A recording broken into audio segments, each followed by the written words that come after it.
The countdown has begun. I am JoRoSaR. Let's get into this game. It's going to be Liquid TLO versus a prOpBobson. The map is going to be Metalopolis. TLO is currently a 1-0 up in this best-of-3 series. Will he be able to take him down? Let's find out in just a moment.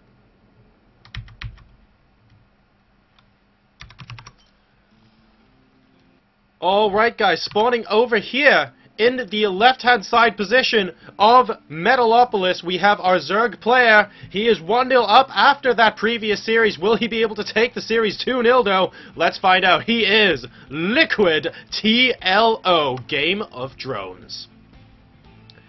And over here in the right-hand side, he is going to be playing his Terran opponent. We've already cast him once in a TVT today, narrowly losing that to his opponent, but will he be able to claw one back, though, against a player of this caliber? Let's find out. It's going to be prOpBobson.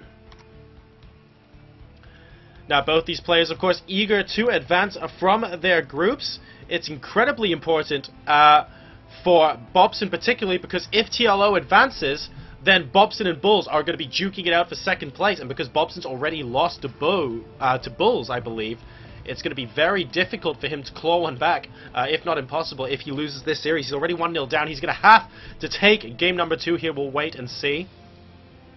TLO looks like he's going to be going for... No, that's just an early scout, so we're not exactly sure what he's going to be going for next. We'll wait and see whether he puts down a spawning pool or wants to be going for that hatchery first on 15, as we do see a barracks going to be popped down at a fairly normal time for prOpBobson here, and a gas also going down. So this is going to be a little bit of a bread and butter build, as I'm sure you've heard me say many times before. Nice solid Terran opening, can transition into quite a lot of things, have a little bit of gas, got the barracks up early, able to effectively counter anything that anyone else chucks at you, provided you know exactly what's going on. And this drone going to be ever so slightly annoying, actually, against this SCV here. TLO not going to try and press the issue and kill it, though. It looks like he just wants to get a nice little scout. He knows that only one gas is going down, and he has taken his hatchery, so things are looking fairly comfortable for him, as we do see the spawning pool going down after the 15 hatch as well. So guys, if you happen to be a TLO fan in the chat, hello to you. This is a pretty big game for our Zerg hero. Going to try and take a 2-0 sweep of prOpBobson here, who is going to be trying to his very, very best to claw one back against the Team Liquid player. Will he be able to do it though? And oh dear, a drone actually getting into the base here, and he's going to be stealing that second gas as TLO, so that he eliminates all sorts of early gas builds, such as really quick cloak banshees and stuff like that, that actually require both these gases to be taken very quickly in order to be effective. So Bobson not going to be able to have those opportunities open to him as far as strategy is concerned, because this gas is no longer on the table. Nice play coming out there from TLO, who is currently on 23 supply to 19. Not too much to read into this game so far. Both players just sort of jostling for position in their openings as it currently stands. And we do now have a factory and a reactor going down for Bobson. So that means he is going to be going for some Hellion play against TLO here. TLO, of course, pretty good with his micro. Let's see if Bobson can pull it off. Meanwhile, back in base of TLO, we don't actually have any gases being taken yet. He's still continuing to macro up. If we take a look at the worker supply, he is ahead 23 to 19 at the moment, doing quite well for himself indeed. He has a couple... Does he even have a couple of Zerglings out on the map yet? No, he doesn't. So TLO playing this about as lean as possible. He sees that there are no units coming out from Bobson's base, and as a result, he's not even making Zerglings to exert map control. He just wants to get as far ahead economically as he possibly can as this extractor finally goes down.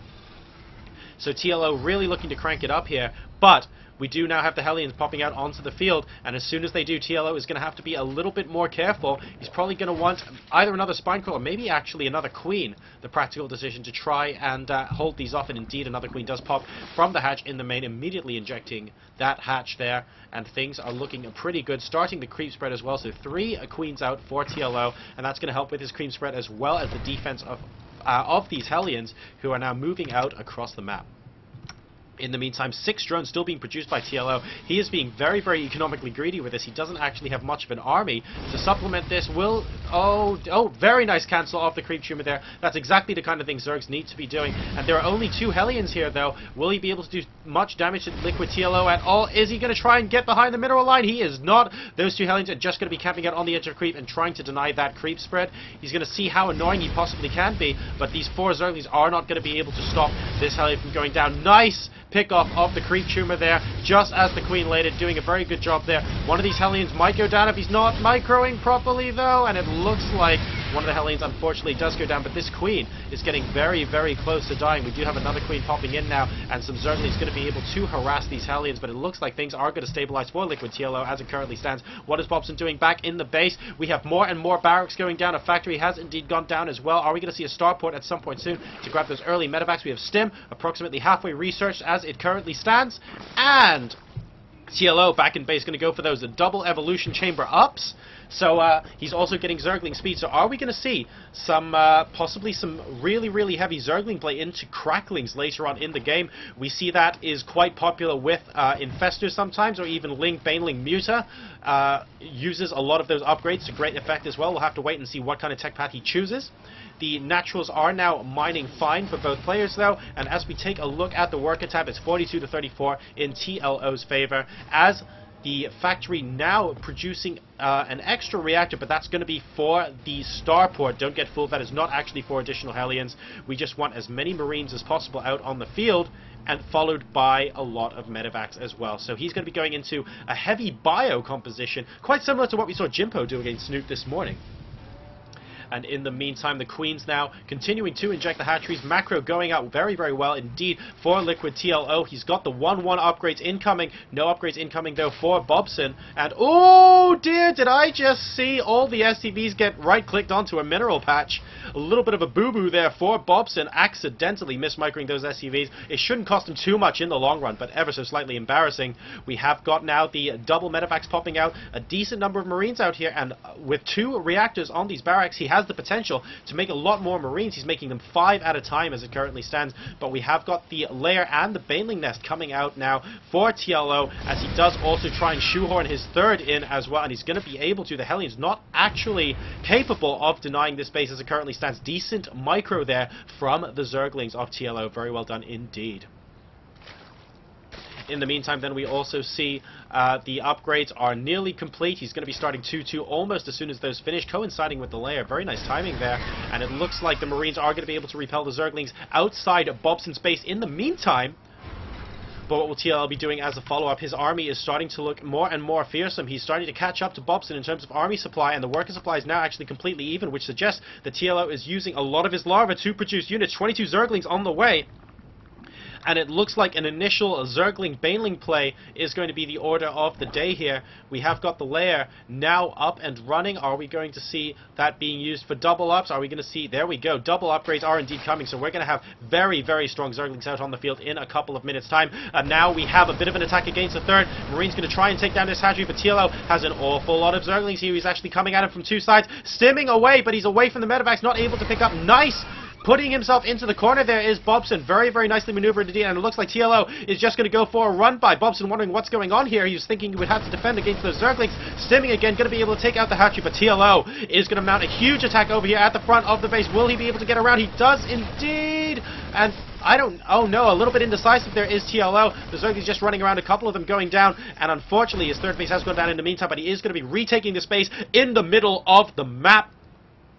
And Bobson actually holding that off very well. He was probably wondering what TLO was doing, continuously running around like that, but TLO eventually decided it wasn't a good idea at all, as additional Zerglings are going to clear up this drop, and it looks like, oh yeah, that definitely wasn't a good idea at all. There are way too many Zerglings here to try and make that drop work. He is just going to be making additional barracks back at home, but in the meantime, 2-2 is half done, and we have got centrifugal hooks out as well for TLO, so this could become an issue for Bobson if he doesn't make this drop work. Towards, oh no, excellent surround, unable to get into the corner, and even though the medevacs are healing, he's going to want to lift up there. 1-1 with 2-2 incoming for TLO. Those upgrades are definitely going to tell momentarily, and we still have 0-0, but we have finally started the 1 upgrade for Bobson. He's also getting the +1 vehicle weapon upgrade so that his siege tanks can do more damage as well. I really like that decision, but he should have had those upgrades starting just a little bit longer ago.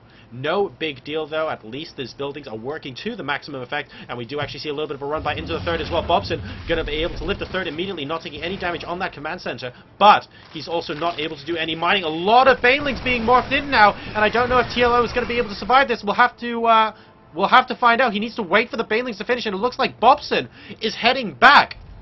So Bobson's going to be heading back into his own base, bizarrely, and that's going to give TLO the time he needs to come out with these banelings. It looks like Bobson really didn't fancy his chances against those lings alone, but now TLO is in a huge position because he has this many banelings out on the field, 15 of them in total. He has got the base in the middle of the map as well, but this drop is going to get instantly cleaned up by those Zerglings. TLO just completely on top of all this multitasking play coming out here from Bobson that worked so well against Bulls in the previous series we saw. And TLO is just waiting here for the Baneling bus. He's going to see if he can group his army together as well, continuing to follow these medevacs around. Bobson knows that any sort of counterattack he tries to do is basically going to be met with fierce resistance from TLO, and I don't really think these guys are going to be dropping anything anytime soon. It's like a Zergling party down there.